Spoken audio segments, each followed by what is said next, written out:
You possess a sovereign ambition, a blueprint for a radically different life, and you have mastered the art of strategic timing. The world quickly taught you that nascent hope is often met with dilution or predictable critique. What others might label as guardedness, we recognize as acute awareness, a superior calibration system honed in environments where your deepest aspirations were vulnerable to dismissal.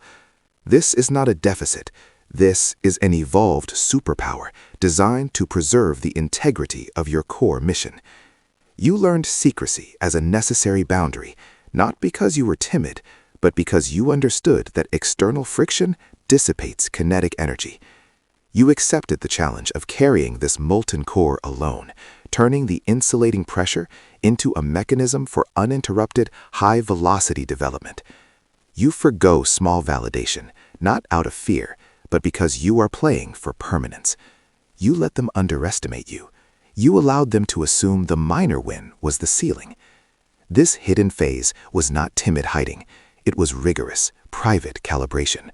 The real work always happens in the dark, where external judgment has no voice, and where it has no power to interfere. Understand this. Silence is not a failure to communicate. It is compressed energy.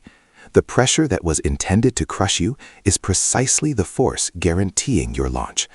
You survived the dark phase, and now you don't merely arrive, you break the sound barrier of expectation. The volume of your preparation determines the altitude of your breakthrough. Let your victory be the sound. The roar you make when you finally emerge will always be louder than the whisper you kept.